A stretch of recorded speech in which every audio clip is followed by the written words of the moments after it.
Los anticuerpos, les decía es, uno es la topia, el otro hay uno de los tumores más, en este caso es la topia y nada más lo que hace es bloquear la interleucina 35 y entonces disminuye la comezón del paciente y entonces el paciente ya deja de rascarse, ¿no?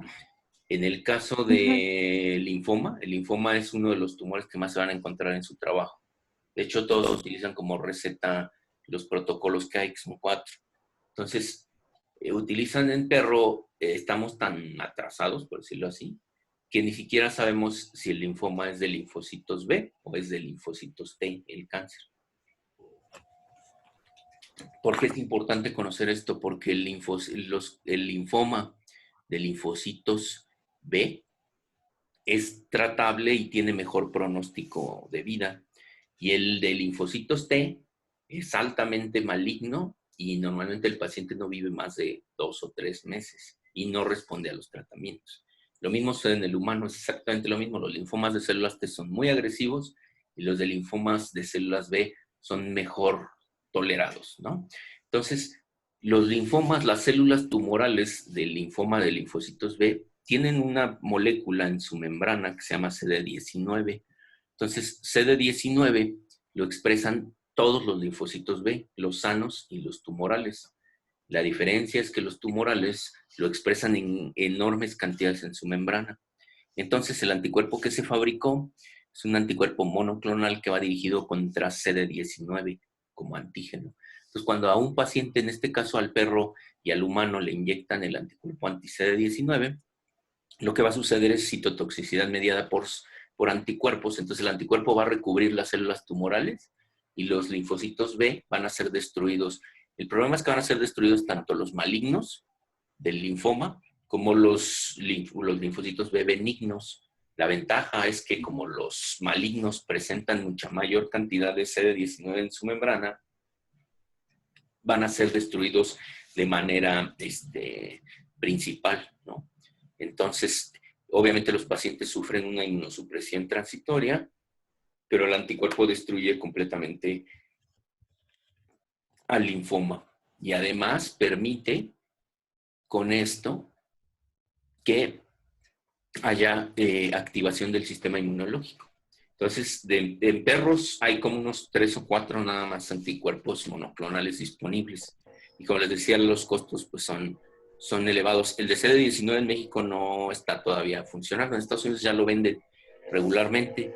Y la terapia más o menos sale como en unos 30, lo que equivaldría en pesos mexicanos unos 30,000 pesos por dosis. Entonces, pues hay pocas personas que pagarían para un linfoma en un paciente, que pagarían unas 3 o 4 aplicaciones, ¿no? Porque serían como 120,000 pesos. Entonces, como ven, todavía estamos lejos de que sea una terapia pues accesible para cualquier tipo de enfermedad, ¿no? Lo que se busca es que cada vez sean más perfectas y más se puedan diseminar más entre los clínicos para que bajen los costos. Porque los laboratorios realmente hacen una mina de oro porque una vez que ellos tienen toda la infraestructura para cultivar y producir células monoclonales y producir de ahí los anticuerpos monoclonales, pero obviamente le inflan un montón el precio. Las dosis más o menos son 200 microgramos por dosis. Entonces es poquitito lo que ellos venden, pero le ganan muchísimo dinero. ¿Sí? ¿Sí les queda claro ahí? Sí. Sí. Bueno, entonces, si no hay preguntas, esta presentación es la que yo normalmente les hago cuando estamos en clase. Sí, entonces, este es un video de lo que se hace en la realidad, por decirlo así, ¿no? Con diferentes tipos de técnicas. Entonces, me lo voy a saltar. Déjame ver si... Bueno, vamos a ponerlo a velocidad rápida. Miren, esto es cómo se prepara una suspensión de células. Por ejemplo, cuando inmunizaron al ratoncito para producir los anticuerpos monoclonales, hay que obtener los linfocitos B, las células plasmáticas del vaso. Aquí ven cómo al vaso lo están lo Place a están mesh strainer on a macerando, sterile 50 ml conical y lo que tube. hicieron fue romper la cápsula 70 del or vaso, 100 micron cell strainer separar works todas las well. células y luego todo eso, Transfer todo the lo que quedó dissociated aquí, si se tissue fijan and the aquí se ve algo dissociation blanquecino en la media cápsula to the mesh del vaso, strainer.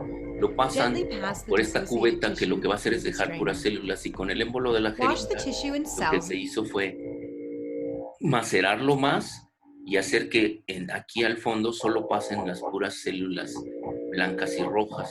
Y aquí en esta coladerita que está aquí, lo que se va a quedar es todos los detritos celulares grandes y toda la cápsula y las trabéculas, todo el tejido conectivo se va a quedar aquí. Entonces, en esta The suspensión, strainer lo by que vamos a gently adding a obtener few nada milliliters más of es PBS. células. Aquí Repeat lo que this están step haciendo es con and una then pipeta, discard the una leftover tissue micropipeta, and lavaron, strainer. le pusieron Top up the el tube buffer que es un containing the cell PBS suspension with para que pasaran PBS todas and las collect the células. cells by Y luego lo que hacen centrifugation. es ponerle mucha solución. El buffer es una solución que no tiene nada más que sales para tener el pH Carefully adecuado. remove and Se discard the centrifuga supernatant without para disturbing the lavarse, pellet. ¿sí? Y entonces aquí podemos ver cómo ya está la suspensión, ¿no? De los eritrocitos. Gently tap the tube to Las ve, aquí resuspend vemos the a las pellet. células blancas. You may wish to do Entonces an lo que optional después se wash hace at pues, this es stage. reventar a los You should now have a single cell eritrocitos, suspension that is ready for cell se counting resuspenden las and células y subsequent eso se le processing conoce using como EasySep to lavado, isolate your ¿no? Ya desired cuando obtienen cells. eso es cuando se hace todo For el more information, procedimiento de la separación, ¿no? Y bueno, las ELISAs les quedaron claro, la técnica de ELISA.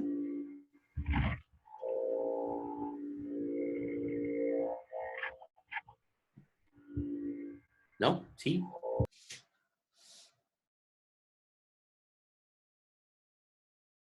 No, a mí no me quedó claro. ¿No? Ok. No, No, a mí tampoco. no, a mí tampoco. Uy. Bueno, miren, las técnicas de ELISA en lo que se basan es precisamente en una técnica de ELISA, se basan todas estas técnicas que conocemos como serológicas, ¿no? Que está la ELISA, está la aglutinación. Yo aquí no les puse aglutinación y todo eso porque son son muchísimas técnicas y nunca acabaríamos bueno, sí acabaríamos, pero nos llevaríamos muchísimo tiempo. Pero aquí el punto es que nosotros necesitamos anticuerpos específicos, ya sea policlonales o monoclonales.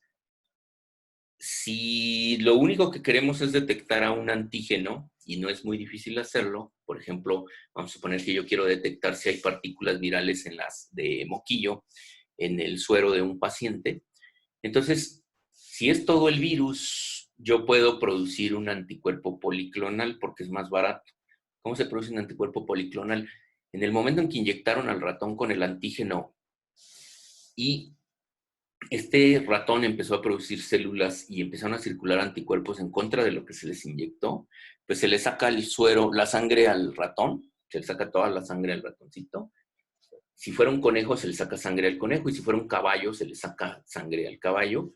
Se separa el suero y en ese suero vienen todos los anticuerpos policlonales. Entonces se puede utilizar el suero directo, diluido, o lo que se puede hacer es purificar los anticuerpos a partir de ahí por métodos químicos, que también es más o menos sencillo.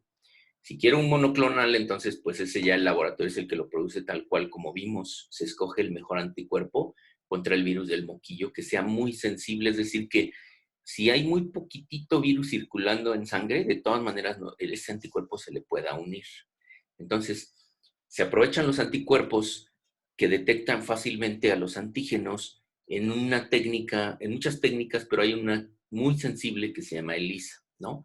Entonces, la ELISA, ¿qué es? Pues es un inmunoensayo asociado a enzimas, ¿no? Eso es lo que quiere decir ELISA. Entonces, ¿qué es lo que se hace?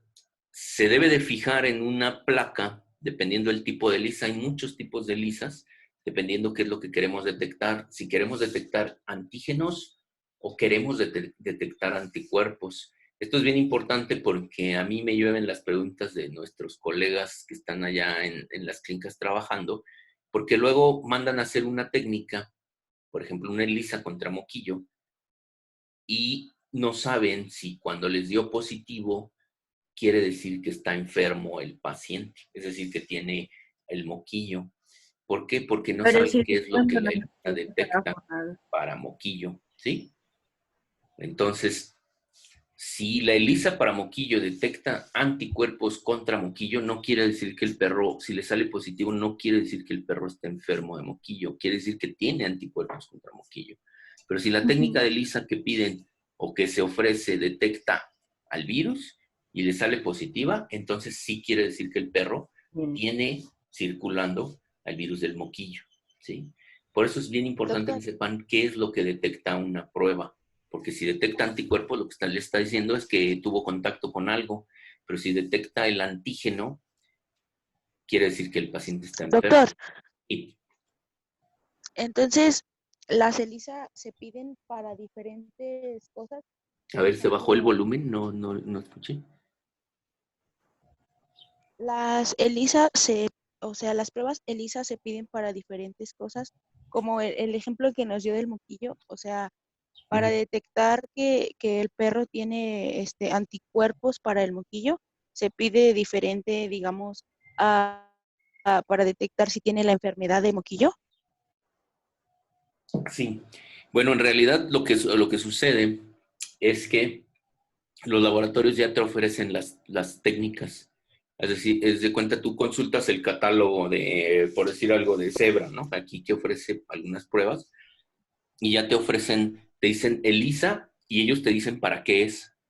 O sea, te dicen, por ejemplo, ELISA contra moquillo y te dice para qué es, si es para detectar anticuerpos, que en general casi todas las que están disponibles es para detectar anticuerpos. Entonces, luego cuando te sale positivo, pues para ganar más dinero, pero aparte sí te ayudan en el diagnóstico, te dicen que confirmes por PCR. Por PCR no te lo dicen. Es que ese es el problema, que muchos laboratorios ni siquiera te dicen qué, si tú no les preguntas.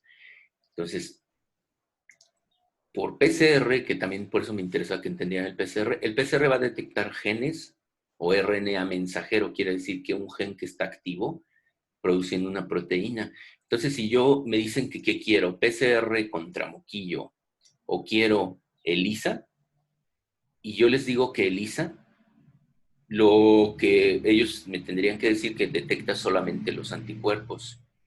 Entonces, si yo nunca he vacunado al perro contra moquillo, tiene signos de moquillo y le hago una prueba de ELISA para detectar anticuerpos contra moquillo y me sale una alta concentración de anticuerpos contra moquillo, o sea, un título muy alto, quiere decir que el perro efectivamente está enfermo de moquillo. Pero ¿qué pasa si yo lo acabo de vacunar? Pues te va a Y salir positiva días también. va a ser muy difícil que yo pueda diferenciar entre si es una cepa de campo o si ustedes le indujeron la enfermedad por la vacunación, que esa es la mayoría de los dilemas que tienen los clínicos, ¿no? De que si se les enferma a los 15 días el perro y los signos son de moquillo y lo vacunaron contra moquillo, esa ELISA no les va a servir de mucho. Entonces, se ofrece también la técnica de biología molecular de PCR. Entonces, el PCR lo que va a identificar son los genes del virus. Quiere decir, Entonces, digamos, la mayor parte del tiempo las ELISA a moquillo van a salir positivas. sí, nada más que aquí lo interesante y lo que deben de manejar todos los clínicos, por eso es importante porque lo dicen, bueno, ya pasó inmunología, ya, ¿no? Entonces, sí, qué bien, pero cuando estén trabajando se les van a poner este tipo de problemas que si ustedes no lo saben manejar, les cierran su clínica, ¿no? Eh, si un perro se vacunó contra moquillo hace 2 meses y le hacen esta prueba y el perro tiene signos y le sale una ELISA alta en cantidad de anticuerpos, el perro se acaba de enfermar de moquillo, aunque esté vacunado. ¿Por qué? Porque los anticuerpos, cuando ustedes vacunan, están muy altos los niveles de anticuerpos los primeros 2 meses, ya después empiezan a bajar mucho. Entonces, aquí, ¿qué es lo importante? Que cuando les dicen, si ustedes hacen utilizan un kit, ¿no? Un SNAP, y ahí nada más les voy a decir si es positivo o es negativo, y a lo mejor un poco de intensidad por el azul que se colore. Pero si ustedes lo mandan a un laboratorio, les van a decir el título, les van a decir que es 1 en 50, o es 1 en 200, o es 1 en 500. Entre más alto es el título, por ejemplo, 1 en 10,000, significa que hay muchísimo anticuerpo en el suero. Entonces, ¿qué quiere decir esto? Que el título, si yo lo mando y es positivo a los anticuerpos, pero el título es bajo, por ejemplo, 1 en 20, quiere decir que hay muy poquito anticuerpo y que entonces La enfermedad que estoy viendo no es moquillo, porque si fuera moquillo el título sería muy alto, o puede ser que haya inmunosupresión. Ahí es el dilema que pueden tener los clínicos, ¿no? Ofrecen por eso el PCR. Entonces el PCR va a detectar los genes del virus en una muestra de sangre, por ejemplo, ¿no? Y ¿qué es lo que va a obtener? Si es positivo, quiere decir que el virus está presente, porque lo que está identificando son los genes del virus. Y entonces, forzosamente, el perro tiene moquillo. O sea, y ya sea que ustedes se lo han inducido, si lo acaban de vacunar hace 15 días, es que ustedes le indujeron la enfermedad, ¿no? Entonces, ¿Cuál es por la eso. ELISA? Ajá. ¿Cuál es la ELISA que reconoce el antígeno, la directa o la indirecta? Es que eso depende. La directa lo que hace es menos sensible. ¿Por qué es menos sensible? Porque yo lo que hago es, el pocito este que está de plástico, lo que se hace es tapizarlo. Todo el plástico lo que hace es unir proteínas. O sea, estos plásticos están hechos para unir proteínas. Si yo le pongo aquí albúmina de huevo o de sangre, perdón, se va a pegar. Si yo le Ujú. pongo un anticuerpo contra el virus del moquillo, se van a pegar así como se ven aquí los anticuerpos. Cuando yo eche aquí el virus del moquillo, se va a adherir al anticuerpo. Pero puedo hacerlo al revés. Puedo poner aquí, en este líquido, lo que puedo poner es partículas virales o proteínas virales y se van a pegar las partículas virales. Y entonces lo que yo voy a agregar es el suero del paciente. Si el suero del paciente tiene Ujú. anticuerpos, se le van a pegar aquí, ¿no? Entonces esta sería, si está aquí el antígeno y yo le echo el suero, lo que voy a estar haciendo es una lisa directa, ¿sí? Indirecta es cuando yo voy a reconocer los anticuerpos del paciente aquí. Entonces, hay otras técnicas como la que se vio, como la ELISA de sándwich, por ejemplo, o de competencia. Entonces, entre más sofisticada es una ELISA, más sensible es.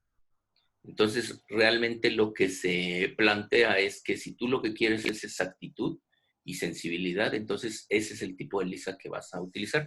Pero si la indirecta es más, son más o menos iguales directa e indirecta, pero si empiezas a meterle de otras, como de captura, de sándwich y todo esto, son mucho más sensibles para lo que tú quieras hacer, ¿no?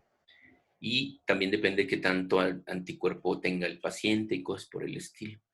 Entonces, realmente eso es lo que sucede, ¿no? Entonces, el fundamento de la ELISA es tener algo que se una al antígeno, ¿no? Entonces, ese algo, pues pueden ser los anticuerpos, como se ve aquí en la directa, aquí está el antígeno, se pueden poner cualquiera de las dos cosas. ¿Y qué es lo que a mí me interesa o cuál es el fundamento de la ELISA? Que cuando yo pongo el anticuerpo y entonces después le agrego el antígeno en la placa, en la microplaca, aquí llega el antígeno como este anticuerpo es específico, ¿sí? Cuando yo le ponga el antígeno, este se va a unir al anticuerpo. Entonces, una placa de ELISA se pone a incubar y a mayor temperatura, o sea, si le pongo a 37 grados, se mueven más las moléculas y entonces empiezan a pegar. Aquí, como ven, son dos muestras distintas. El anticuerpo es el mismo y lo que le están poniendo son antígenos distintos. Entonces, el anticuerpo es específico contra un tipo de molécula y este es el paciente 1 y este es el paciente 2. Entonces, este paciente que está aquí es positivo. Hasta ese momento no sabemos que es positivo. Entonces, lo que hacemos es quitar lo que le habíamos puesto y si fue positivo se quedó adherido a los anticuerpos. ¿Qué es lo que hago después? Lo que hago después es ponerle un sustrato y en ese sustrato le pongo otro anticuerpo, igual va dirigido o contra este antígeno o contra el anticuerpo primario. Lo importante de este anticuerpo es que, como vieron esta cosita amarilla que dice E, trae una enzima. Entonces, si en el paciente 1 el anticuerpo reconoce al antígeno, se va a pegar también, pero la ventaja es que aquí trae la enzima, ¿no? Y en el paciente 2, como no hay antígeno, este anticuerpo no se va a unir a nada y a la hora en que se haga el lavado, es decir, se retire todo esto que está aquí, los anticuerpos en el paciente 1 se van a quedar pegados con la enzima y el paciente 2 se van a ir todos los anticuerpos y no va a existir la enzima. Entonces ahora yo, ¿cómo voy a saber que sucedió esto? Hasta este momento yo no sé absolutamente nada. Yo los que estoy haciendo son una serie de pasos, ¿no? ¿Cómo voy a saberlo? Pues le pongo un líquido que es el sustrato de esta enzima, que cuando la enzima lo corte va a cambiar de color. Entonces, al cambiar de color es cuando van a ser positivos. Entonces yo le agrego el sustrato, ¿no? ¿Qué va a pasar? Que las muestras que tuvieron la enzima, lo que van a hacer es trabajar sobre el sustrato y en lugar de ser un líquido transparente se va a volver un líquido azul, café o depende el sustrato que se le haya puesto. Y en el paciente 2, como no retuvo ni al antígeno y por lo tanto no retuvo al segundo anticuerpo que tiene la enzima, entonces va a quedarse transparente. Y entonces por eso les va a dar, en el caso de los SNAPs, cuando ustedes ponen una gotita de sangre y cambia a una línea o un puntito azul, están viendo este efecto que está acá. El antígeno se quedó y la enzima, cuando entra en acción, colorea el sustrato. Y el negativo quiere decir que el anticuerpo no encontró, no logró captar ningún antígeno, por lo tanto no retuvo al anticuerpo con la enzima. Y por eso dan positivo, cambiando de color. Y los negativos siempre se quedan transparentes, ¿no? O en el caso de los snaps, no marca nada, se queda el color del papel donde está puesto. ¿Sí? ¿Sí le entendieron? Sí. Sí, Entonces, doctor, ¿cuál yo es me el perdí. método de las ELISAs, sea el método que sea, que exista una fijación del antígeno, es decir, que el antígeno lo puedan fijar. ¿Cómo lo fijan? Con la unión de un anticuerpo. Ahora, el segundo paso relevante de una enzima es que ustedes lo puedan observar o incluso lo puedan medir. ¿Cómo lo van a poder medir? Para eso trae la enzima, ¿para qué? Produzca una intensidad de color. Entonces, ¿qué quiere decir si esta muestra es café? Pero en diferentes pacientes es un café más intenso cada uno. O sea, tienen diferente intensidad de café, del color café. Significa que un paciente tiene muchos más antígeno que el otro, ¿sí?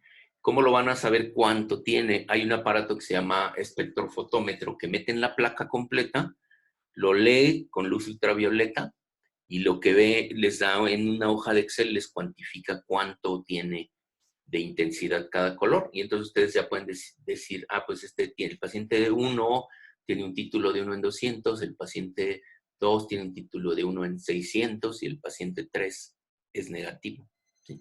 Esa es la forma de saberlo.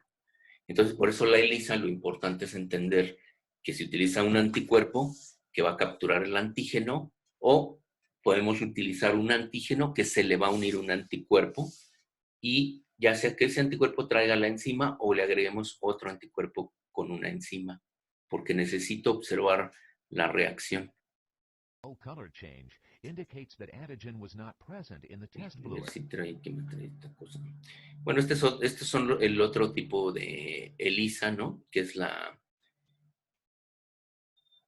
indirecta. Entonces aquí es lo mismo. La diferencia es que lo único que cambia es que en lugar de poner el anticuerpo, está el antígeno. Entonces, si lo trasladamos a moquillo, la primera, la directa, ¿qué me estaba detectando? ¿El virus o los anticuerpos? El anticuerpo. ¿La primera? Sí, No. porque es que tú le ponías el antígeno, ¿no? Lo que se Por pegaba eso. primero era el antígeno. Así es. Aquí está. Nosotros lo que pusimos primero en la placa fueron anticuerpos específicos contra el virus del moquillo, ¿sí? Entonces, depende que... Ya entendí. La muestra problema tenía el antígeno, ya entendí. Sí, entonces hagan de cuenta que esas son las partículas virales, ¿no? Por eso estas no se unieron. A lo mejor este puede ser otro virus o cualquier otra cosa. Y este es el virus del moquillo. Entonces aquí ya se unió y lo detectaron, ¿no? Ahora, si en lugar de eso Yo lo que quiero saber es si tiene anticuerpos contra el moquillo. Entonces, ¿qué hago? Pues pongo una cepa del virus o proteínas virales a incubarse, a pegarse aquí. Obviamente son virus inactivados. Y entonces, ya que están pegados en la placa, lo que voy a hacer es poner el suero del paciente. Y entonces, si en el suero del paciente hay anticuerpos específicos contra el moquillo, ¿qué es lo que van a hacer? Se van a pegar. ¿Por qué necesito siempre pegar las cosas? Porque cada vez que yo retire con la pipeta, se hacen lavados, se le pone un poquito de solución como la que vieron de PBS, se agita y luego se vuelve a tomar la solución para despegar cualquier cosa que no sea específica. Entonces, fíjense cómo aquí la muestra 2 no reacciona y cuando se lava, se va el anticuerpo, ¿no? Y entonces, ¿qué va a suceder ahora? Pues ahora lo que voy a hacer yo es agregar el anticuerpo secundario, quiere decir aquel que me detecte a mi anticuerpo del perro que es sospechoso de tener anticuerpos contra moquillo. Entonces le agrego un anticuerpo que va contra el anticuerpo rojo que está aquí, ¿no? Y trae una enzima. Entonces, en este caso, aquí dice que es human, ¿no? Anti-human. En el caso de un perro, pues sería un antiperro, ¿no? Un anti-IgG de perro, ¿sí? Con una enzima, y entonces se le va a pegar a todos los anticuerpos que estén aquí, de perro, y va a suceder exactamente lo mismo que en el anterior. Ya que estén ahí y que se incuben, pues los anticuerpos, si hay anticuerpos de perro, se le van a pegar y como traen una enzima, es la que nos va a indicar que ahí están pegados, ¿no? Cuando se lave, se van a retirar y entonces se le agrega el sustrato, se le agrega la parte que se le conoce como cromógeno, el que va a dar el color, y como la enzima está aquí, entonces es positivo y el otro es negativo. Aquí en el otro nos estaba diciendo que había partículas virales presentes. Aquí nos está diciendo que hay anticuerpos presentes, ¿sí? Entonces, nosotros podemos cuantificar cuánto hay tanto de virus como de anticuerpos y de esa manera podemos diferenciar si es un proceso post-vacunal o podría ser un proceso por el, ¿cómo se llama? De campo, que se hubiera infectado en campo, ¿sí? O que no es moquillo, simplemente. ¿Ok? Ok, ¿Sí? sí. ¿Todos entienden el fundamento entonces? Sí, Lo importante es entender el fundamento, ¿no? sí, Eso es sí. lo más relevante. ¿Sí? Ujú. Ok, a ver, ¿quién quiere preguntar?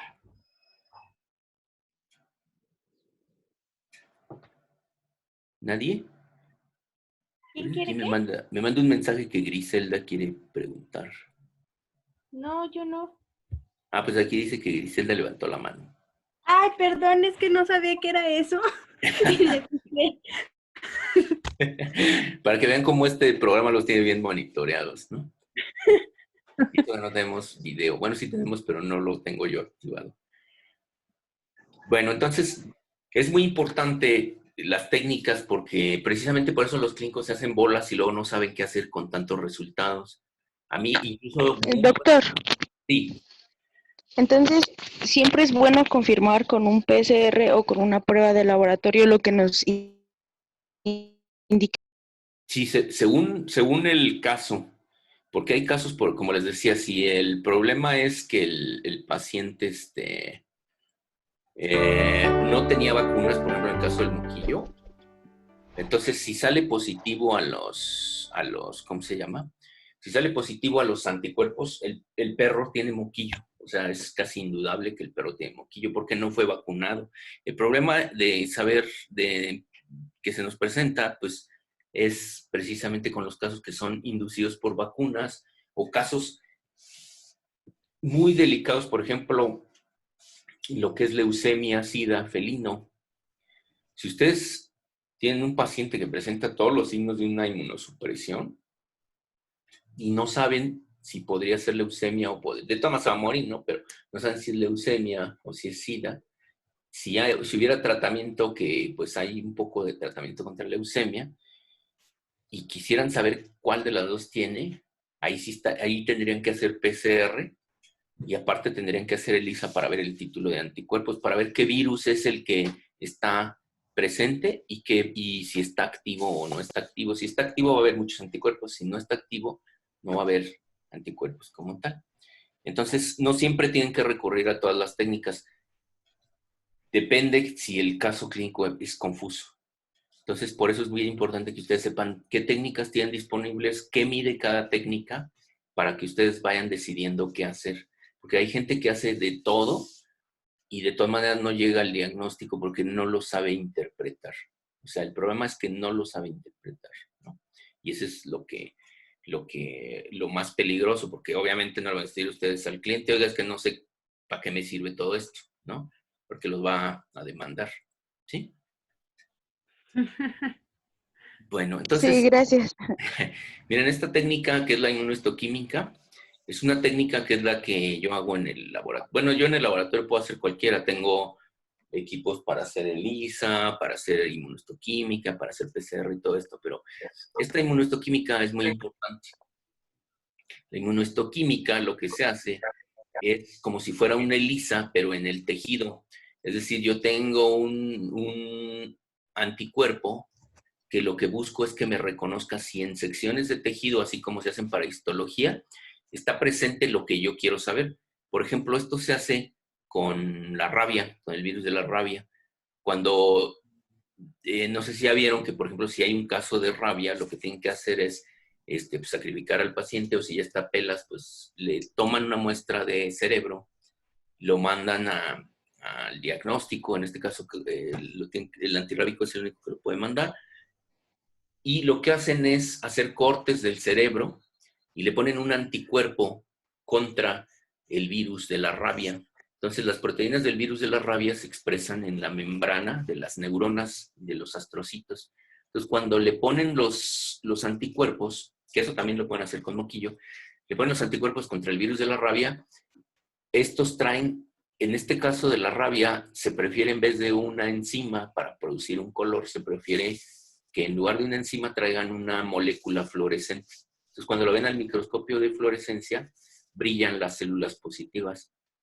Si brillan, quiere decir que tienen rabia. Ahí ya ni siquiera necesitan cuantificar con que esté presente el virus de la rabia. Era rabia el diagnóstico, ¿no? En el caso de moquillo es exactamente lo mismo. Si un paciente muere y ustedes quieren estar seguros o los van a demandar porque ustedes digan que era moquillo y el cliente dice que no es cierto, ¿no? Que otro veterinario le dijo otra cosa. Entonces mandan esta muestra de cerebro y o de órganos linfoides y van a ver que va a salir positivo a moquillo. O sea, van a hacer lo mismo por esta técnica que se llama inmunohistoquímica, ¿sí? Entonces, ¿en qué consiste la inmunohistoquímica? En cortar secciones del tejido y hacer algo parecido con una ELISA, ¿sí? Nada más que la diferencia es que aquí se hace directo con el tejido que sospechamos. Entonces, ¿qué quiere decir inmunohistoquímica? ¿Sí? Pues es una técnica basada en la detección antígeno-anticuerpo. Se hace en el tejido y se hace a través de un método químico para determinar si es o no positivo, ¿sí? Una reacción química, ¿okay? Entonces, eso quiere decir la inmunohistoquímica, ¿sí? Entonces, sería como si fuera una ELISA, pero en un tejido. Entonces, aquí pueden ver el tejido. Normalmente es transparente cuando se va a trabajar, no se colorea de nada, está embebido en parafina y lo que se hace, pues, es utilizar diferentes reactivos, ¿no? Uno es quitarle la parafina y rehidratarlo, recuperar el antígeno porque están unidos al formaldehído, bloquear la reacción de la peroxidasa que tienen naturalmente los tejidos, porque yo voy a utilizar esa enzima para revelar el color. Y entonces se le pone el anticuerpo primario, que es el que va a detectar, vamos a suponer, un antígeno de un tumor o de un virus, y después aquí les ponen un montón de cosas para vender, ¿no?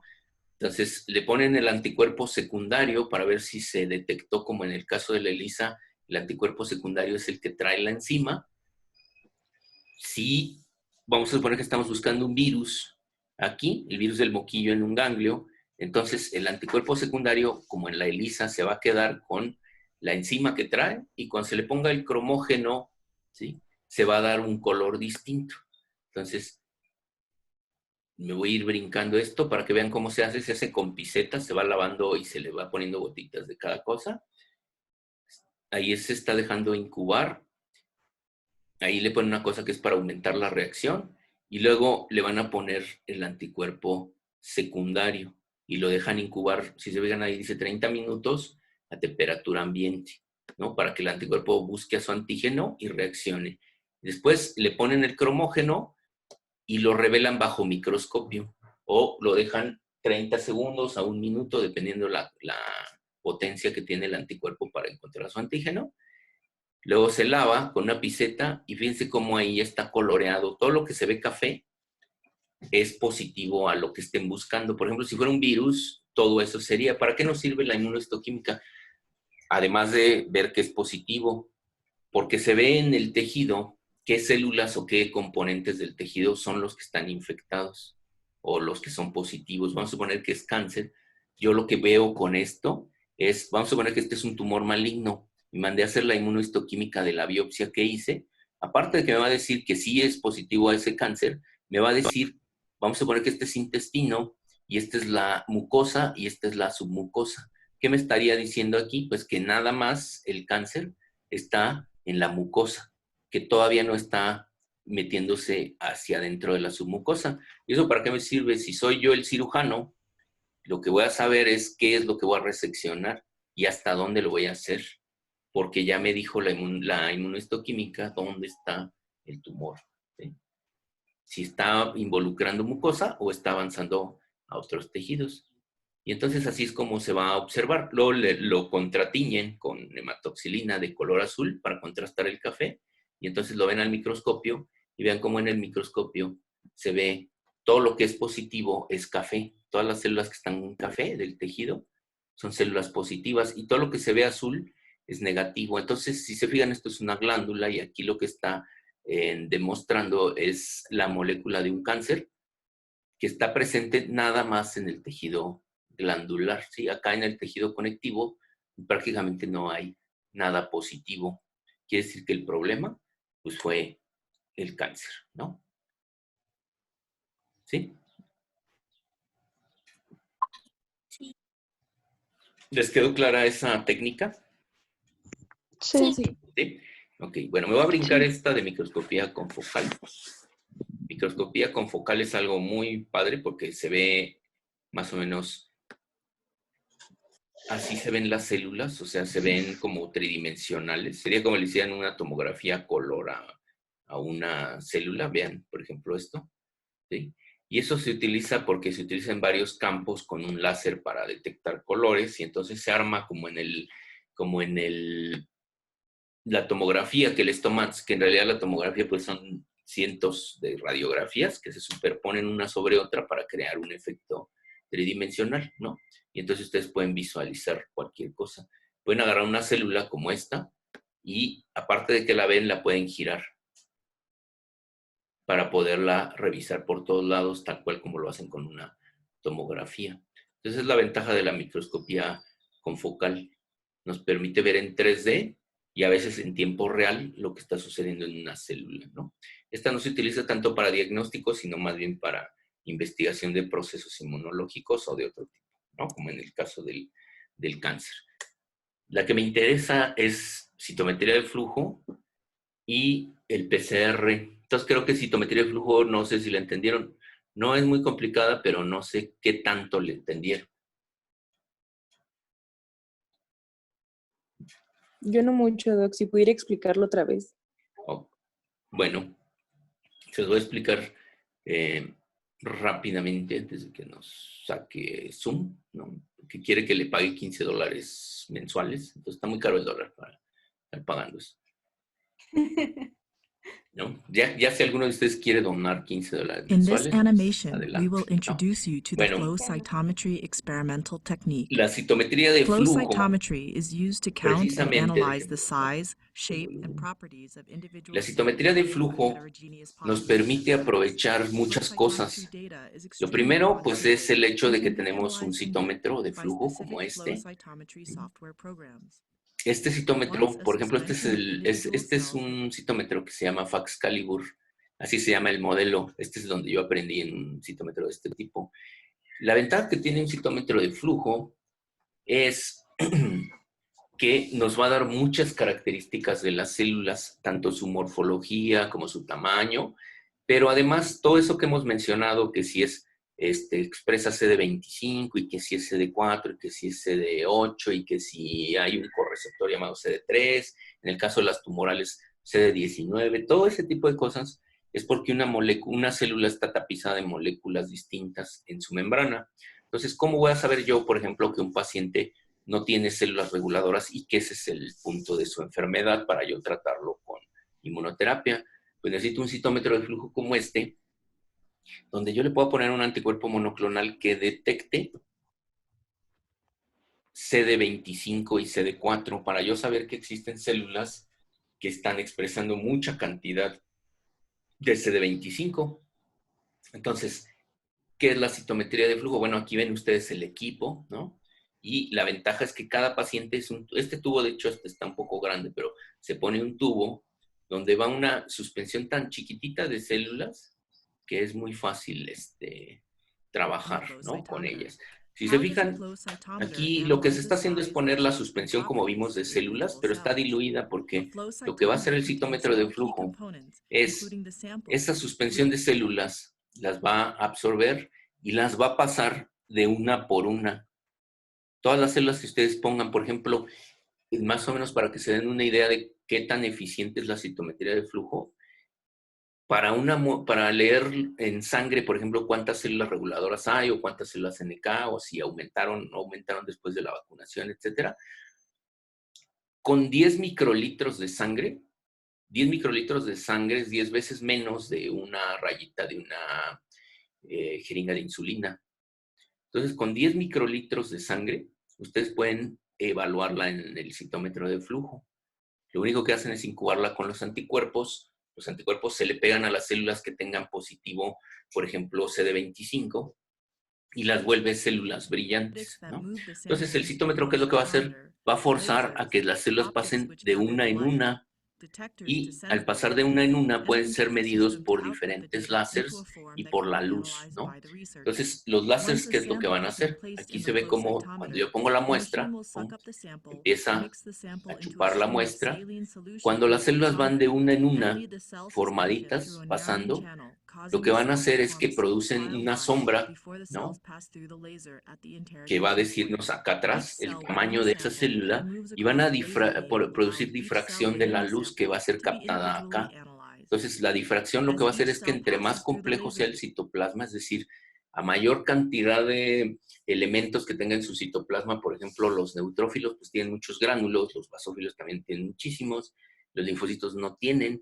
Entonces, ¿quién va a producir más difracción de la luz? Pues, por ejemplo, el basófilo va a producir más, el neutrófilo un poco menos, y los que casi no van a producir difracción es el linfocito y el monocito, ¿no? Porque no tienen gránulos casi. Entonces, ¿eso qué nos va a permitir?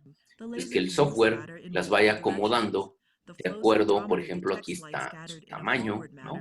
Nos va a decir si una célula es grande, si es pequeña. Y la ventaja que tenemos es que eso lo va a ir acomodando en una gráfica en tiempo real. Yo cuando estoy viendo el citómetro, fíjense aquí cómo está un ejemplo con 3 tamaños distintos de la célula, todas en la misma muestra, pero como la pasa una por una, se va viendo ese centelleo, y cada centelleo lo que va haciendo es que la computadora vaya registrando el tamaño de las células.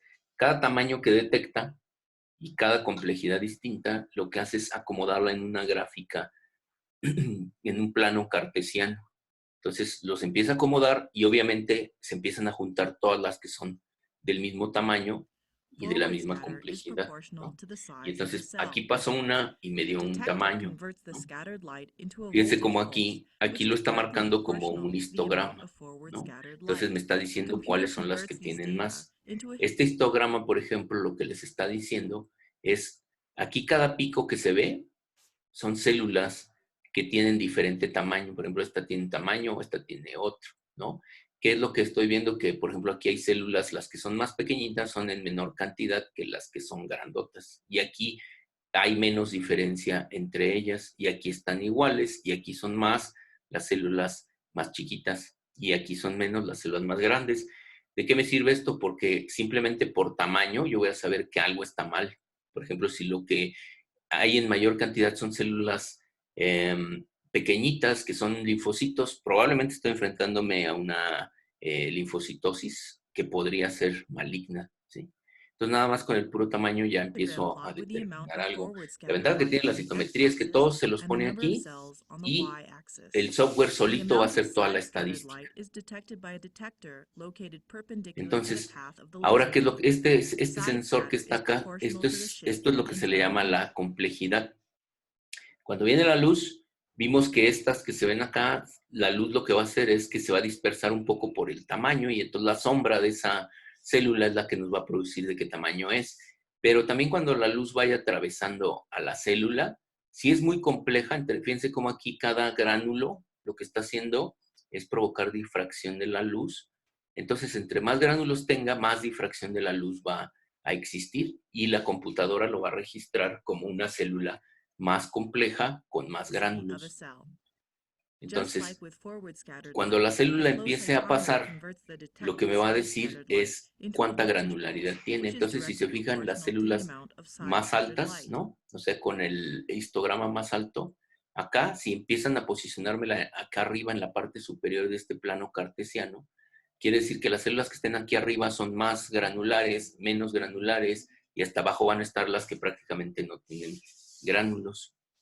By analyzing the Y aquí se forward van a and side ver scatter data together, el the conteo. researcher can understand a Entonces, cell's size, vean cómo shape, aquí se and está viendo complexity. en 3 dimensiones, ¿no? Entonces, estas células que están aquí abajo son las que tienen muy poquitos gránulos, estas tienen gránulos intermedios y estas que están aquí tienen muchísimos gránulos. Y si se fijan, no sé si todos alcanzan a ver bien cómo aquí se ve una mancha muy grande, que quiere decir que la mayoría de las células están aquí, pero hay otras células acá arriba que son más granulares todavía que estas que están aquí, ¿sí? Entonces, esto nos permite, esto es lo que hacen cuando les dicen que van a hacer una hemograma, que ustedes lo mandan al laboratorio o tienen ahí un equipo chiquitillo en su laboratorio, que meten la muestra de sangre y les dice cuántos leucocitos tiene y eso es lo que hace. La separa el aparato por tamaños, cuenta cuántos puntos hay y saca el porcentaje y les da ese resultado ahí en 10, 15 minutos en el consultorio o en un laboratorio, porque lo único que está haciendo es como un tipo citómetro, nada más que más chafita, porque lo único que detecta es tamaño y complejidad de las células. Entonces, por eso les da este tipo de cosas, ¿no? Que es lo que estamos In observando aquí. addition, the Entonces, estos son analysis of the linfocitos, forward fíjense and cómo aquí side los scattered colorearon data de can acuerdo al allow the histograma y que esa es la ventaja del citómetro. Ustedes pueden ponerlos de color cada diferente tipo de célula y pueden ver cómo las células más granulares tienen un núcleo aquí, pero hay otras células dispersas que tienen mucho más gránulos. Entonces, entre más arriba de la gráfica estén, más granulosas son. Entonces, nosotros podríamos suponer que estos que están aquí son los linfocitos. Probablemente esta mancha que se ve aquí a un lado, chiquitita, sean los monocitos, porque tampoco tienen gránulos, pero están más grandotes. Entonces, entre más se vayan a la derecha, son más grandes las células. Entre más se vayan hacia arriba, son más granulares, ¿sí? Entonces, si yo tuviera células muy grandotas hasta acá y fuera un grupo pequeñito, casi con toda seguridad es una leucemia, porque son células muy grandes, más grandes que las normales, ¿sí? Pero no tienen gránulos, entonces seguramente es una leucemia. Si fuera un cáncer de algunas células, por ejemplo, una enfermedad de médula ósea, ¿qué es lo que sucedería? Que muchos de estos grupos estarían acá. Quiere decir que estarían muy grandes y muy granulares. Quiere decir que tengo un mieloma múltiple, es decir, tengo cáncer de la médula ósea y todos los grupos de células se están produciendo células cancerosas. Entonces, para eso nos sirve, si se fijan de pura entrada con la sombra y la luz to divide the difraccionada, heterogeneous yo puedo population of saber cells qué tipo de into células individual son. Miren, aquí populations ya with les varying pusieron size, el shape, ejemplo, and ¿no? complexity. Entonces, aquí, según This esta capability gráfica, estos son granulocitos, que aquí todavía no podemos saber qué es. Probablemente acá arriba son eosinófilos y estos de acá basófilos o al revés, y estos neutrófilos. Aquí les pusieron que estos son monocitos y los linfocitos aquí están. Esta es una gráfica clásica de un mamífero. analyzing multiple populations within a sample ¿Sí? is ¿Sí the hasta aquí? immense ¿Sí strength le of the entienden? flow cytometry experimental technique. In addition Sí. to analyzing a ¿Sí? cell's size, shape, and complexity, Bueno, a ahora flow hasta ahí cytometer can lo also que estamos detect viendo es la electrolyte and morfología de la cytotoxic célula. molecules, Entonces, such as hasta ahí el fluorescence, citómetro antibodies, nos va or haciendo plaque. esto, ¿no? Ahora, todos estos granulitos que se ven no son gránulos que están adentro del citoplasma. Bueno, sí pueden estar adentro, pero están en este caso en la membrana. Si se fijan aquí ya se iluminó este. Entonces, ¿qué es cada granulito de estos? Es una, supónganse que esto es CD 25, o sea, lo que estamos buscando es una célula reguladora. Le ponemos un anticuerpo que se le pegue a CD95 y que traiga una molécula fluorescente. Entonces va a pasar exactamente como la ELISA y la inmunohistoquímica, que las células que lo presenten, se les pega el anticuerpo y las convierten literalmente en un faro fluorescente, ¿no? Ahora lo que necesitamos hacer para ese faro fluorescente es detectarlo y cuantificarlo.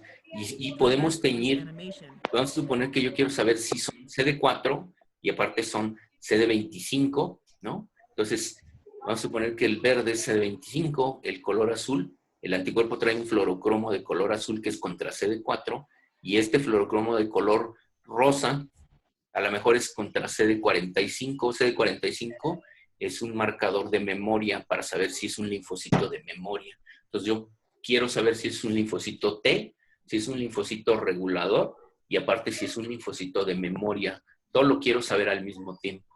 Entonces le pongo los 3 anticuerpos, cada anticuerpo va con un color distinto y se le van a pegar a su molécula específica porque son monoclonales. Entonces, ¿qué es lo que me faltaría? La forma de detectarlas, ¿no? Para ver la fluorescencia. Entonces, esto que voy a yo a leer, el citómetro, ¿qué es lo que va a hacer? Cuando pasen las células, de acuerdo al color, lo va a captar un sensor aquí. Y entonces el sensor va a hacer exactamente lo mismo. Si se fijan, están cambiando aquí los colores. Y lo que está haciendo es que me está diciendo, este es CD25 positivo, este es CD4, CD25 positivo, etcétera. Y me va a generar células que tengan presentes diferentes marcadores. Entonces, aquí yo sé que hay una célula que probablemente es positiva a todos los colores, ¿no? Fíjense cómo va pasando a esa velocidad. Y esta velocidad es lenta, más o menos la velocidad estándar de un citómetro de flujo. Tiene 3 velocidades, nada más dice low, medium y high. Aquí estos botones que están aquí dicen low, medium y high. Y fíjense, déjenme detenerlo aquí porque les voy a explicar cómo va esta gráfica. ¿Sí? Más o menos, para que se den una idea, un citómetro de flujo cuenta en un minuto, cuenta 20,000 células. Eso en modo bajo. En modo high, puede contar hasta 50,000 células o 100,000 en un minuto. Depende de qué tan abundante es la célula en la muestra. Si es normal, o sea, una abundancia media, por ejemplo, linfocitos en sangre, nos va a contar más o menos 50,000 células en un minuto. Y nos va a dar todo lo que ya vimos. Nos va a dar el tamaño, nos va a dar la complejidad de las células que están ahí y nos va a dar todos los colores que le hayamos puesto. Nos va a decir si son CD25 positivas, si son CD4 y si son CD45 y además nos va a combinar. O sea, nos va a decir, por ejemplo, qué porcentaje hay de células que son CD4 positivo, CD25 positivo, que serían reguladoras, qué porcentaje hay de células CD4 positivas, que serían linfocitos T, cooperadores, que podrían ser cualquier TH, y nos va a decir cuántas de esas hay, son CD45R, o sea, o linfocitos de memoria cooperadores, los CD4, o linfocitos reguladores CD4, CD25 de memoria, ¿no? Y nos los va a poner en esta gráfica, igual un dot plot, donde si se fijan acá abajo dice el color de la fluorescencia, el 1 y el 2, porque las células, por ejemplo, que sean, vamos a suponer que el color aquí en esta gráfica donde dice fluorocromo 2, vamos a suponer que este es CD4 y este que dice acá abajo fluorocromo 1, vamos a suponer que es CD25. ¿Qué quiere decir las que están acá arriba, en esta zona donde está el 18? ¿Alguien? ¿no? Si este es CD4 y este es CD25 y está acá arriba, ¿qué significaría? ¿Es positiva a cuál? ¿A CD4 o a CD25? A CD4, ¿no? A CD4, sí, a CD4. O sea, yo aquí tengo CD4 y si se fijan, esto es logarítmico. Dice 10 a la 1, 10 a la 2, 10 a la 3. Entonces, entre más alto esté, más positivo es a CD4. Si estas mismas detección estuviera acá abajo, entonces sería positiva a CD25. Ahora, si está en medio de las dos, por ejemplo, aquí donde estoy poniendo el cursor, ¿qué significa?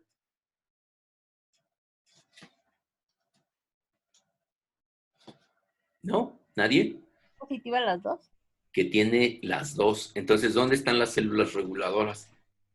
Aquí, ¿no? Porque son CD4 positivas y son CD25 positivas. Quiere decir que estas células son células reguladoras. Si se fijan estos numeritos que dice aquí 48.5, 20.5, 18.5, son porcentajes. Entonces, yo puedo ver aquí, si este es el paciente 1, el 2, el 3, el 4, yo puedo ver quién tiene más células reguladoras. Por ejemplo, si estoy tratando a mi paciente que tiene una enfermedad autoinmune por carencia de células reguladoras y le pongo algo que active FOXP3 para que se transformen en células reguladoras, entonces yo podría tener el paciente enfermo con deficiencia de células reguladoras. Aquí sería, casi no existirían puntos o no existiría ninguno. ¿Y qué pasa si yo con el tiempo empiezo a observar en sus muestras que empiezan a aparecer acá muchas células? Significaría que mi tratamiento está funcionando y también tendría que verlo clínicamente una mejoría. Entonces, ese es, por ejemplo, el cómo trabaja la citometría del furthers the flujo. powers of flow cytometry analysis by ¿Y les enabling the queda researcher claro? to analyze Y individual vean, esto es populations. una gráfica, vean todas las posibilidades que tiene. Lástima que son un montón porque aquí enfrente del, en el CIACIT, que está enfrente Ujú. del Bicentenario, ahí tienen citómetros de flujo una doctora que se llama Berenice, ella trabaja citometría de flujo y hace el diagnóstico de leucemias precisamente, y podríamos ir en grupos pequeñitos para que vean cómo funciona el citómetro. Aquí pueden ver cómo esta es una gráfica, se le llama de densidad. El rojo nos dice que ahí hay muchísimas células, ¿sí? El verde es que las células se están dispersando y el azul es que hay poquitas o hay menor cantidad de células. Entonces incluso podemos medir concentración de células de cada tipo, ¿no? Y como les decía, la ventaja es que el citómetro nos va a presentar todo lo que le pongamos, lo almacena en su memoria y nos va a producir toda la estadística básica, o sea, todo lo que es desviación estándar, error estándar, la media, etcétera, la varianza, todo eso nos los va a generar por cada célula, cada muestra, perdón, que pongamos, ¿no? Entonces, si yo meto 100 pacientes, o sea, llevo 100 tubos y los leo, me voy a llevar 100 minutos en leerlos, o sea, un poco más de una hora, pero me va a dar los resultados de 100 pacientes con toda la estadística con la cual yo voy a poder hacer el diagnóstico. Entonces, estos equipos, ¿cuánto le calculan que cueste un citómetro como este? Ni idea. ¿No? ¿Nadie? No, ni idea.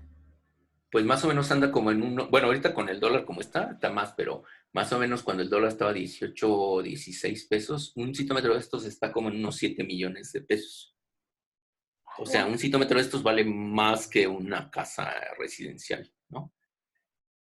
¿Cuál Sí. es la ventaja de este citómetro? Que en cuestión de un año, en un hospital, por ejemplo, donde se diagnostiquen leucemias, en un año recuperaron la inversión de este citómetro y a partir de ahí todo lo que generen es ganancia. Entonces los citómetros son sumamente caros. Hay unos más chiquitos, son más caros entre más colores detecten. Quiere decir que entre mayor número de moléculas ustedes puedan detectar, lo va a hacer.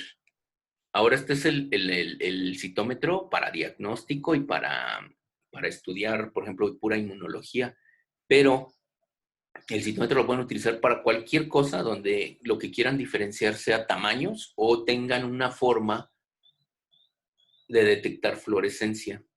Por ejemplo, yo publiqué un artículo donde vemos fagocitosis, o sea, medimos cuánta fagocitosis producen las células de la tortuga y cómo lo hice. lo que hice fue poner perlas fluorescentes microscópicas del tamaño de una bacteria que venden, las incubé con las células purificadas de la tortuga, y entonces las células fagocíticas, como los heterófilos, se comen a las perlitas estas fluorescentes, y al comérselas, como son de látex y no las pueden degradar con sus enzimas, todas las células fagocíticas, todos los heterófilos se vuelven fluorescentes. Y cuando yo lo leo en el citómetro, puedo saber si las células de las tortugas juveniles son más fagocíticas que las células de una tortuga adulta, o si una tortuga enferma disminuye su porcentaje de fagocitosis, por eso está enferma, porque no tiene una capacidad buena de fagocitosis. Entonces aquí no estoy utilizando anticuerpos, lo que estoy utilizando es una perlita fluorescente, y eso es lo que me va a detectar el citómetro, una perla fluorescente. Y así como esto, se puede medir el ciclo celular, se pone un colorante que se le pega al DNA, entonces entre más se multiplica el DNA, más se ve la fluorescencia, y ustedes la pueden cuantificar cada cuando aparece nueva fluorescencia, ¿no? Entonces, todo lo que se puedan imaginar, ¿no? Hay colorantes para virus, entonces el virus, la proteína absorbe un colorante, y ustedes, hay un trabajo que hicieron con tiburones, ¿no? A ver a qué profundidades estaban y a qué virus estaban expuestos, y entonces sacaron muestras de agua de mar a diferentes profundidades, y las tiñeron contra virus y cuantificaron cuántos virus hay a diferentes profundidades en el océano con un citómetro de flujo. Entonces, como ven, el citómetro es muy potente y puede hacer cualquier cosa que florezca y que sea celular, o sea, unicelular, lo puede detectar. Si meten bacterias del rumen, les puede, así como se ve aquí agrupadas por tamaños, así les va a agrupar a todas las bacterias. Y ustedes van a poder saber cuántos diferentes tipos de bacterias tienen en una sola muestra. Y si ustedes lo que están probando es una dieta nueva, van a ver cómo va cambiando la composición de esa microbiota, porque se van a ir modificando las gráficas. Y si no pasa nada con esa dieta, las gráficas se van a quedar igualitas. Entonces es una forma muy fácil de evaluar una dieta, que por supuesto los nutriólogos y mucho menos los zootecnistas saben hacer esto, ¿no? Y es súper sencillo.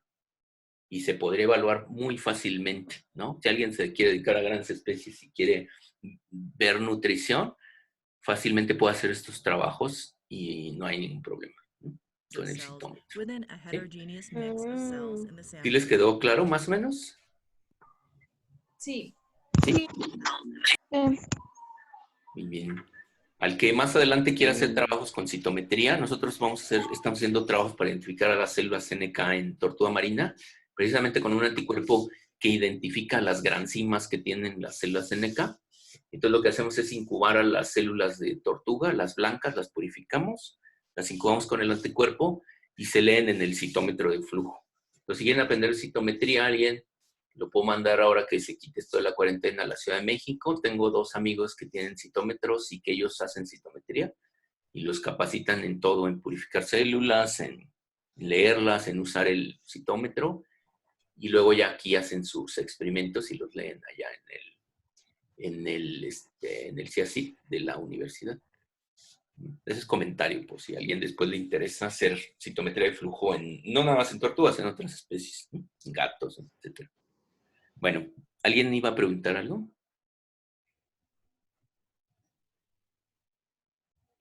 ¿No? ¿Nadie?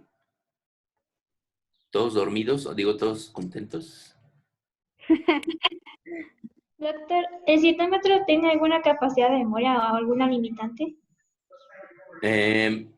No, porque la ventaja que tiene el citómetro es que es literalmente, pues es una computadora, ¿no? Como tal, el equipo.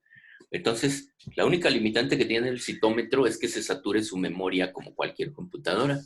Entonces, lo que se hace de mantenimiento regular de un citómetro de flujo es estar limpiando el disco duro. Entonces, siempre que nosotros usamos citómetro de flujo, nos piden que respaldemos nuestra información. Es decir, si yo voy, por ejemplo, voy al CIACIT y leo mi muestra, o mis 100,000 muestras que lleve, me piden que las guarde, que lleve una memoria USB y que las guarde ahí, porque ellos cada mes, por decirlo así, borran todo lo del disco duro. Obviamente ellos hacen sus respaldos de todos los archivos que tienen ahí, de los pacientes, pero no tiene límite. El citómetro tú te puedes estar... Yo tenía un amigo que ahorita está en Alabama, en Birmingham, en la Universidad de Birmingham, está trabajando allá. Y él, cuando hacía su doctorado, más o menos leía unas 500 muestras por experimento. Entonces eran un montón de muestras y las leía como en 2, 3 horas, y ese experimento lo hacía cada 15 días. Entonces imagínate la cantidad de datos que tenía, y no tenía ningún problema con el citómetro. De hecho, hay algo que pueden hacer con este citómetro, que yo hice, por ejemplo, en esto que les decía de la fagocitosis de las células. Yo tuve que demostrar que la célula, la partícula, estaba fagocitada. Entonces, lo que haces, hay citómetros que lo que tienen es que si tú les haces un circulito donde se veía la región de los linfocitos, ¿no? Vamos a suponer que yo quiero esta región en azul. Entonces hago este círculo. Estos círculos que ven aquí los pueden ustedes hacer, tiene herramientas de dibujo. Y entonces yo selecciono esto y me va a aparecer una R con un 1, quiere decir región 1, región 2, región 3. Si yo al citómetro le indico que me separe la región 1, lo que va a hacer el citómetro, y eso se llama cell sorting o separación de células, lo que va a hacer el citómetro es que cuando esté leyendo estas muestras, todas las que pertenezcan a la R1, las va a separar, las va a succionar y las va a pasar a un tubo que yo le voy a colocar en otro lado, y ahí me va a regresar la muestra nada más con estas células. Entonces yo puedo purificar células vivas del citómetro, específicamente las que yo quiero, ¿no? Vamos a suponer que quiero purificar células T reguladoras, me las va a purificar, me las va a mandar viables a un tubo. Entonces, además de todo, voy a tener células vivas y purificadas. Entonces, si se vean, si yo quiero purificar mis células reguladoras para tratar pacientes que tienen deficiencia de células reguladoras, puedo utilizar esta técnica. Pero sí no tiene límites más que los propios del software y los de los láseres si no tienen suficiente número de láseres. Ahí no se puede, no, por eso se pasan por esa mallita donde se les quita todo, porque como el tubito es tan delgadito para poder pasar de célula en célula, si ustedes no limpian el tejido de fragmentos de tejido conectivo, y eso se tapa el citómetro de flujo. Eso sí le puede pasar, se tapa muy fácilmente si la muestra no está bien preparada. O si las células se aglutinan, se forman coágulos o cosas por el estilo, microcoágulos, tapan el citómetro.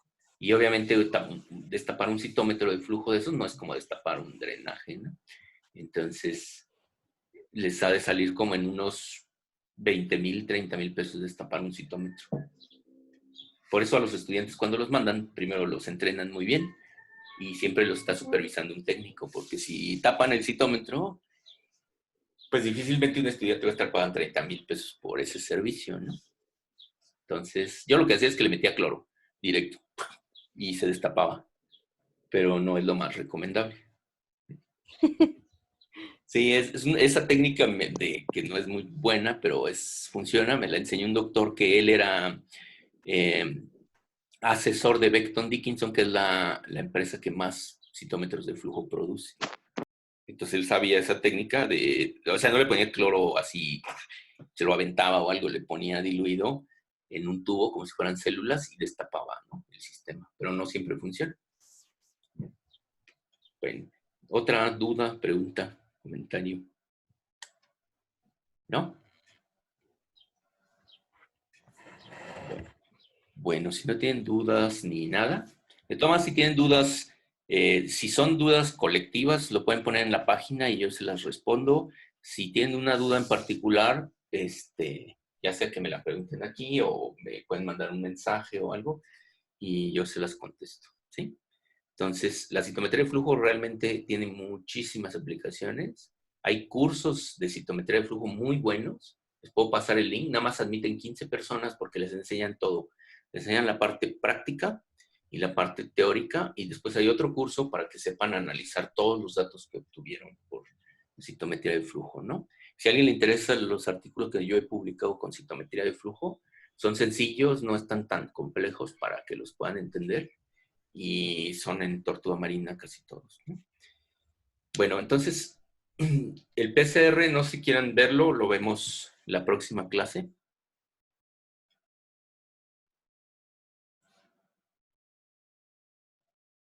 ¿Quién vota por verlo?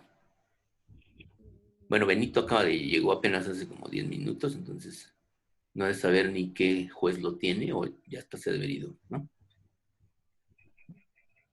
Pues sí, de una vez.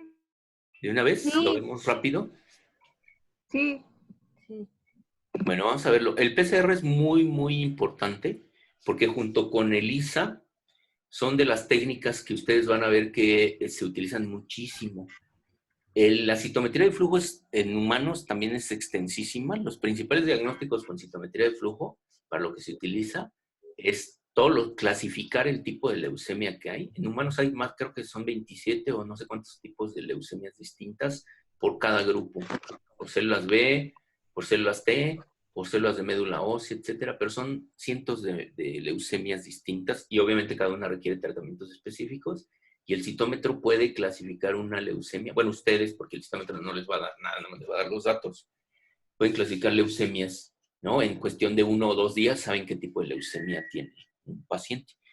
Se utiliza para leucemias y se utiliza para monitorear todas las inmunodeficiencias que existen y todos los procesos de enfermedades autoinmunes. En medicina veterinaria no hay ni una sola, salvo el hemograma, ninguna sola oferta para monitorear nada. Por ejemplo, en caso de SIDA felino, como en SIDA humano, la muerte de los CD4 es un pronóstico del paciente. Entonces, a menor cantidad de CD4 detectada por el citómetro, el paciente se va a morir o va muy mal. Y eso también sucede en el humano. Entonces, monitorear CD4 en citometría es muy rápido, muy fácil, y eso nos dice si el paciente se está recuperando o está respondiendo al tratamiento, ¿no? El PCR, afortunadamente, sí es mucho más fácil, ¿no? de hacer diagnóstico porque detecta, como ya dijimos, lo que hace es detectar, ¿no? Un gen o la transcripción de un gen. Entonces, aquí lo que se tiene es buscar si están o no están presentes agentes por ejemplo, virus o bacterias, o alguna mutación genética que tengan, ¿no? Entonces, lo que hace es amplificar el gen que ustedes estén buscando o el grupo de genes, ¿no? Entonces, por eso el PCR es muy útil. Bueno, entonces, ¿en qué se fundamenta el PCR? Bueno, nosotros tenemos una muestra. Lo que hacemos es, de esa muestra, en este caso, este es un ejemplo de ¿cómo se llama? De antropología, ¿no? Entonces, lo que están buscando es en una muestra de un hueso fósil, lo que hacen es una extracción del DNA. Si esto fuera una patología, se hace exactamente lo mismo, de una muestra de sangre, de una muestra de órganos, de una muestra de saliva. Depende dónde esté la patología que están buscando ustedes. De ahí se hace la extracción del DNA. Se hace ahora lo hacen con kits, pero en general lo que utilizan son cloroformo y formaldehído. Lo que hacen es extraer el DNA, porque en ese DNA va probablemente el gen que a ustedes les interesa. Vamos a suponer que esto, en vez de ver si este es un cromañón o un neandertal y cuánto tiene, qué porcentaje de genes tiene, vamos a suponer que ustedes lo que quieren saber es si esta muestra tiene los genes de un virus. Vamos a suponer que es el virus otra vez del moquillo. Entonces, en este DNA puede ir el gen de interés que pertenece al virus del moquillo. Entonces, se hace la PCR en un equipo chiquitito como parece una licuadora, que se llama termociclador. Entonces, este termociclador lo que va a hacer es amplificar el gen de interés, ¿no? Entonces, ¿cómo lo va a hacer? Es lo que vamos a ver. Por eso se llama termociclador. Ahorita vamos a ver por qué se llama termociclador. Entonces, aquí, por ejemplo, podemos encontrar si eso no es un hombre primitivo, ¿no? Por encontrar un gen, y si fuera el moquillo, encontraríamos el virus del moquillo. Entonces, este es el termociclador. Si se fijan, se ve muy sencillo, ¿no? Aquí está indicando el tipo de tubos, el tamaño de tubos. Aquí ustedes abren esto como una compuerta y aquí lo programan. Entonces, ¿qué es lo que van a programar? Ay, perdón, le di una tecla en vez de darle el termociclador, ¿no? Entonces, el termociclador lo que hace es realizar ciclos de temperatura.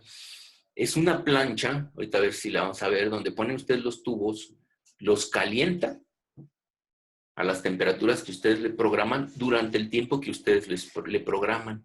Entonces hacen una programación, por decir algo, le voy a dar 10 ciclos de 75 grados con duración de 30 segundos. Entonces el termociclador lo que va a hacer es calentar a 75 grados 30 segundos, luego se va a apagar, que se enfría a temperatura ambiente y otra vez va a hacerlo y hacerlo y hacerlo hasta que lo haga 70 veces, ¿no? Por eso se llama termociclador. ¿En qué vamos a hacer el PCR? Se utilizan tubos pequeñitos donde se pone el gen que nos interesa, o sea, va a ir el DNA, se ponen unos que se conocen como cebadores o primers, que se llaman iniciadores también porque son, reconocen o son complementarios del inicio o de alguna parte del gen. Entonces, ¿qué va a suceder si yo pongo DNA? Pongo moldes del gen que yo estoy buscando y le pongo nucleótidos a un tubo. Entonces, lo que va a suceder es que al agregarle la polimerasa, que es esta enzima enojada que está aquí, ¿no? Cuando yo le ponga todo esto aquí, ¿qué es lo que va a suceder? Cuando yo le dé la temperatura, fíjense aquí como el termociclador es una plancha. Este también ahí lo tengo para que, ahora que podamos regresar, los voy a llevar para que vean cómo es y cómo funciona. Entonces, se ponen los tubos, se pueden poner muchísimos tubos, tiene hasta la posibilidad de 100 tubos. Entonces, se mete ahí, ya programado, empiezan los ciclos. Los ciclos, ¿qué es lo que van a hacer? El DNA que está aquí, le van a empezar a aplicar calor. Se va a calentar a 95 grados, donde está el gen de interés que nosotros suponemos. Cuando se calienta a 95 grados, lo que va a suceder es una desnaturalización del DNA. ¿Qué quiere decir esto? Que el DNA se va a abrir a 95 grados, la doble hélice se va a separar. Cuando la doble hélice se separa, sigue la alineación. Quiere decir que llega la enzima DNA polimerasa. Siempre que se abre un DNA, se activa la enzima, la polimerasa, ¿no? Y la polimerasa lo que va a hacer es sintetizar nuevo DNA. Entonces, llegan las enzimas de la TAC polimerasa, llegan los iniciadores, como los metimos en la mezcla, y estos iniciadores, primers o cebadores, lo que quiere decir es que es el molde complementario. Si yo tengo aquí el gen del virus, entonces este cebador o este primer que está aquí, yo les digo primers, se le pegan aquí y van a iniciar el reconocimiento. Entonces, la polimerasa, ¿qué es lo que va a hacer? La polimerasa solo puede empezar a sintetizar el DNA con la cadena complementaria si existe una señal para que empiece a hacerlo. La señal va a ser que los primers se van a unir cuando baja la temperatura, se van a unir a su sección complementaria. Entonces, si se acuerdan del DNA, una cadena va en una dirección 3', 5' y la otra al revés, ¿no? 5', 3'. Y entonces los primers, ¿qué es lo que van a hacer? Van a buscar si tienen secuencia complementaria. Si estuviera el virus del moquillo, se van a pegar como lo está haciendo aquí estos primers o iniciadores. Tienen la secuencia inicial de un gen del moquillo, ¿sí? Ya que se pegaron, y como aquí tengo nucleótidos, entonces la DNA polimerasa, ¿qué es lo que va a hacer? Lo que va a hacer es que cuando empiece una temperatura óptima para ella, va a tomar todos esos nucleótidos que le pusimos y va a empezar a sintetizar la cadena complementaria del DNA. Entonces, si se fijan, este gen está incompleto porque ellas empezaron a sintetizar aquí, ¿sí? En el siguiente ciclo se separa el DNA, ¿sí? Y tengo un gen, pero no lo tengo purificado. ¿Por qué no lo tengo purificado? Porque la DNA polimerasa lo que va a hacer es empezar a sintetizar a partir de donde se unió el primer hacia 5' o 3' según la cadena que se haya abierto. Y entonces aquí tengo en verde, tengo al gen que me interesa, pero está unido al resto del genoma por un lado y al resto del genoma por otro. Entonces no tengo purificado este fragmento. ¿Qué es lo que voy a hacer? Por eso le voy a dar muchos ciclos. En cada ciclo se va a volver a unir los primers. Nuevamente van a llegar las polimerasas. Van a volver a hacer lo mismo. Van a empezar a copiar.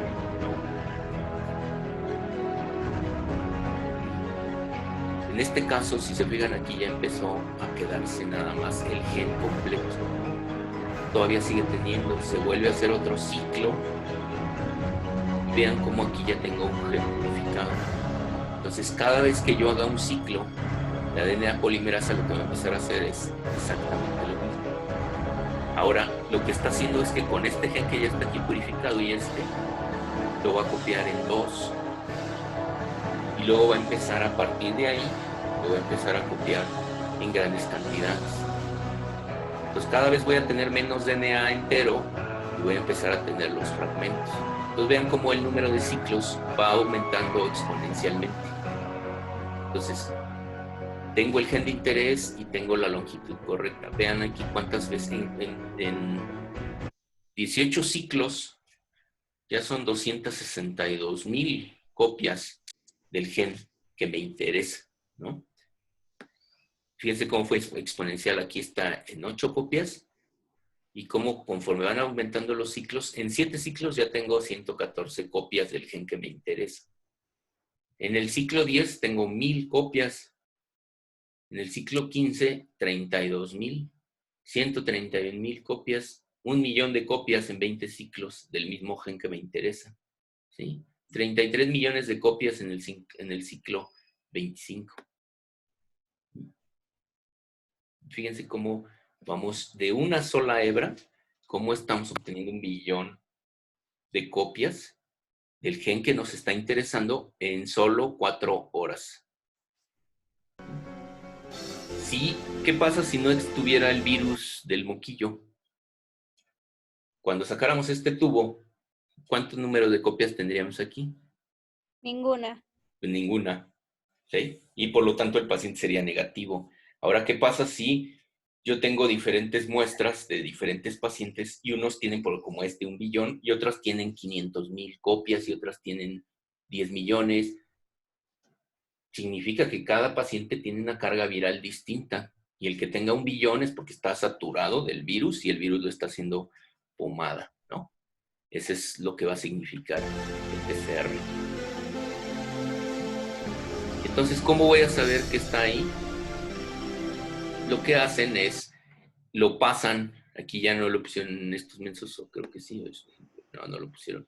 Lo que hacen es, en el PCR convencional, sacan el tubo y aquí adentro, pues en este tubito van todos los genes, el gen que nos interesa, y para saber si está o no está, lo que hacemos es, en un gel de poliacrilamida, que es un compuesto para separar productos por su tamaño, o en un gel de agarosa, que también se forma como una malla, se pone una electroforesis, entonces se ponen las muestras, se hace correr electricidad, empiezan a pasar por ahí y se atoran en un poro de algún tamaño y luego se le pone un colorante, un azul, y con ese colorante lo que se va a ver es un colorante que es radiactivo, entonces se mete a una cámara donde se puede observar como luz y ahí se observan la banda, una bandita brillante y observan que el tamaño corresponde al del gen que ustedes están buscando, que normalmente se miden en pares de bases. Entonces, si yo tengo algo de 200 pares de bases, entonces significa que no solo es positivo, o sea, si aparece una banda es positivo, pero si aparte esa banda es muy gruesa y corresponde al tamaño, significa que la proteína del virus está en gran abundancia. El gen del virus, perdón, no la proteína, el gen está en gran abundancia. Entonces, a ese paciente, ¿cómo lo diagnosticaría? Pues es positivo a moquillo. No hay de otra. Es positivo a moquillo. Ahí nadie les puede decir que están equivocados en su diagnóstico, porque el virus está presente. Y si no sale nada, porque no se amplificó ningún gen, pues entonces el virus está ausente y ustedes lo tienen con una certeza tremenda, ¿sí? ¿Ok? Ok. Entonces, si se fijan, el PCR es muy, muy sensible. A mí me han preguntado mis amigos de clínicos, me mandan luego que les ayude con algunos diagnósticos, y me dicen, oye, ¿qué tan certero es? Y le digo, certero depende, o sea, si tú le confías al laboratorio que todo lo hizo bien, la técnica en sí es altamente sensible, porque te puede detectar, como ven, amplificó 1 billón de copias, o sea, con un solo gen que esté ahí, puede amplificárselos a 1 billón de copias. Entonces es sumamente sensible, ¿no? El PCR. Por eso, pero deben de saber cuándo usarlo. Porque si no tienen la muestra correcta, si en el caso de moquillo ustedes mandan sangre y resulta que el virus ya ni siquiera está en sangre, está en sistema nervioso, ya no lo van a localizar y el PCR le va a salir negativo. Si mandan orina para leptospira, por ejemplo, si no se está eliminando por orina, no van a detectar nada. Entonces, por eso hay que saber qué muestras hay que mandar según la enfermedad. Hay que saberse la fisiopatología de la enfermedad para saber qué muestras y en qué tiempos hay que mandarlas. ¿Sí? ¿Dudas? ¿No? ¿Todo claro? Como el agua. Claro. Bueno. Hay una técnica que les puse que se llama PCR tiempo real. Lo que hace el PCR tiempo real es, se llama PCR punto final, porque lo que ustedes identifican es si está o no está presente el gen, ¿no? Si ustedes quieren saber en tiempo real ese gen no solo está presente, sino además qué cantidad hay, o sea, exactamente ustedes pueden cuantificar, por ejemplo, la carga de virus, cuántos virus hay en una muestra en ese momento y que aparte se está replicando. Entonces se va a utilizar otra técnica que se llama PCR tiempo real. Y la diferencia es que, así como se vio en la citometría de flujo, que es fluorescente, aquí los nucleótidos que se meten son nucleótidos que tienen fluorescencia. Entonces, ¿qué es lo que va a hacer? Que el gen de interés se va a volver fluorescente y este termociclador está conectado a un sistema de lectura que conforme se va multiplicando, el láser va detectando el aumento de la fluorescencia y entonces el software de la computadora les empieza a graficar en tiempo real cómo está sucediendo la amplificación, qué muestra tiene un número determinado de copias. Por ejemplo, la del paciente 1 tiene 2 millones de copias, el del paciente 3 tiene 4 millones de copias, el del paciente 5 tiene 0 copias y el paciente 9 tiene 2,000 copias, ¿no? Entonces ustedes de manera cuantitativa y en tiempo real pueden saber quién tiene mayor carga viral. Obviamente a mayor carga viral, peor pronóstico para el paciente. Esa es la diferencia en el PCR en tiempo real. Y bueno, también la diferencia es que mientras que este termociclador que ven ustedes aquí cuesta unos 30,000 pesos más o menos, el termociclador, el equipo de tiempo real cuesta unos 500,000 pesos, pero es mucho más sensible y es cuantificable completamente. Les puede cuantificar incluso si un virus está... Aquí no les cuantifica si un virus está replicando o no, les cuantifica si está o no está. Y el tiempo real les dice si está y si está multiplicando, ¿sí? Entonces, y en qué cantidad se está multiplicando. Entonces es muy, muy certero el tiempo real, ¿no? Pero es carísimo. ¿Sí? ¿Dudas? ¿No? Yo, ¿Qué pasó? Ah, sí, vi que alguien levantó una mano. ¿Qué pasó? sí, no entendí bien cómo van a saber la carga que tiene. O sea, solo se puede el PCR tiempo real. Ah, ok. Si la carga te va a decir por el número de copias, porque aquí el ejemplo que se ve es, yo agarro una muestra, vamos a suponer que es la del virus del moquillo, ¿no? Y yo lo que quiero es tomarle una muestra de sangre porque sé que en ese momento está circulando en sangre porque tiene fiebre y el ciclo apenas inició del virus, ¿no? Entonces yo mando una muestra de sangre, de esa muestra de sangre van a extraer todo el DNA que hay ahí, de los linfocitos, del virus, de todo. Y entonces, eso que vieron ustedes fueron 1 billón de copias de un solo gen. En esa muestra de sangre, si yo tengo ese mismo gen que yo estaba buscando, pero lo tengo un montón de copias, un montón de partículas virales. Cada virus va a tener un gen. Entonces, si yo tengo 10 virus en esa muestra, me va a producir 10 billones de copias, no una, no un billón. Pero si nada más tengo un virus, entonces sí me va a producir 1 billón de copias. Entonces, ¿qué es lo que va a hacer el tiempo real? El tiempo real lo que va a estar midiendo es cuántas copias se van produciendo durante cada ciclo. Entonces, el paciente que tenga mucho virus va a producir muchísimas más copias porque tiene más genes circulando en su cuerpo, es decir, tiene mayor cantidad de virus. Entonces, el que va a producir 100 billones de copias, la gráfica va a empezar a subir más rápido y me va a decir cuántos millones se van produciendo, ¿sí? Y el paciente que tenga muy poquito virus va a ir más lentamente sacando el número de copias. Entonces, cuando termine el ciclo, ¿no? Termine todo el proceso del tiempo real, el paciente con mayor cantidad de copias de carga viral va a tener un montón de copias y la gráfica ustedes van a ver una campana de Gauss que empieza a subir muchísimo desde el principio, ¿no?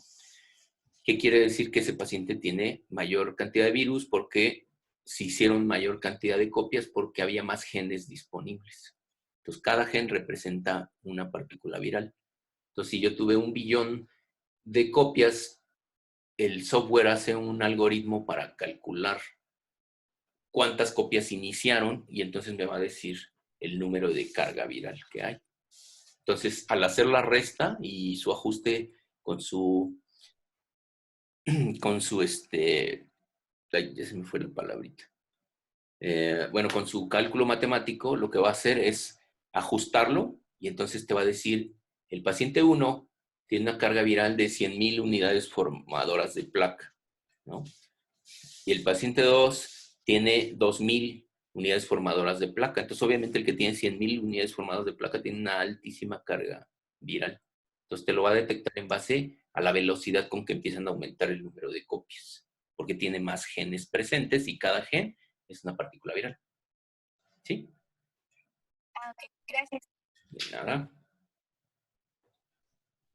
¿Alguien más? ¿No? ¿Todos No. entendieron? ¿Sí? ¿Todos entendieron bien esto? Sí. Sí. Si tienen dudas, cualquier duda Sí, me dicen. ¿Sí? Y si no, pues también, como les digo, me la pueden comentar, ¿no? Mandar un mensaje o algo. O si creen que es de interés grupal, pues lo pueden poner en la página y yo se los explico. ¿Ok? ok. Bueno, a ver, dice que Griselda levantó la mano. Sí, ¿Es verdad o está mintiendo esto? es verdad. Ah, bueno, a ver, Griselda. Pero no es de la clase. Entonces, ¿de qué es? Es del rumor que hay por ahí del nuevo coordinador de la carrera. Ah, del rumor del... Pues no sé porque la verdad no he entrado a redes sociales. Entonces no he oído nada. Nada más me dijo algo Isaura y Daniel, que habían dicho que era pliego, no sé qué. Ajá. Ajá, pero no sé quién sea. Digo, no he entrado y nadie me ha dicho nada a mí. Ni nos han mandado oficialmente nos tienen que enviar, por ejemplo, un correo a nosotros, que somos la plantilla el personal de medicina veterinaria, nos tendrían que haber mandado un correo donde nos confirmen eso. Y entonces yo no he recibido ningún correo. Por lo tanto, yo no reconozco autoridad alguna, ¿no? Hasta ahorita. Ah, bueno. Sí, entonces... Nos avisa cuando sepa algo, por favor. Sí, si me llega algún correo o sea algo, pues yo les digo, ¿no? De todas maneras, pues digo, no hay mucho que pues que puedan hacer, porque